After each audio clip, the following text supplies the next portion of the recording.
About 10 days after 9/11, I went through the Pentagon and I saw Secretary Rumsfeld and Deputy Secretary Wolfowitz. I went downstairs just to say hello to some of the people on the Joint Staff who used to work for me, and one of the generals called me in. He said, "Sir, you got to come in. You got to come in and talk to me a second." I said, "Well, you're too busy." He said, "No."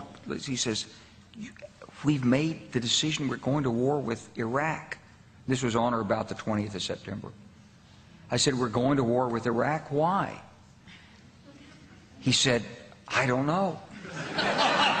He said, "I guess they don't know what else to do."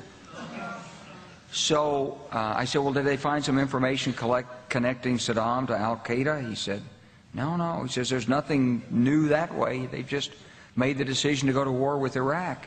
He said, "I guess it's like we don't know what to do about terrorists, but we've got a good military and we can take down governments." And he said, "I guess if the only tool you have is a hammer, every problem has to look like a nail."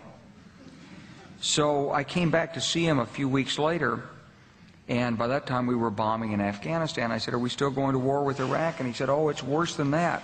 He said, he reached over on his desk, he picked up a piece of paper, and he said, I just got this down from upstairs," meaning the Secretary of Defense's office today, and he said, "This is a memo that describes how we're going to take out 7 countries in 5 years, starting with Iraq and then Syria, Lebanon, Libya, Somalia, Sudan, and finishing off Iran." The truth is about the Middle East is, had there been no oil there, it would be like Africa.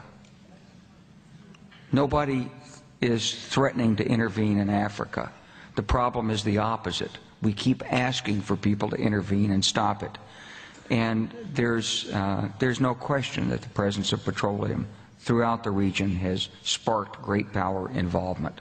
Whether that was the specific motivation for the coup or not, I can't tell you, but there's always been this attitude that somehow we could intervene and use force in the region.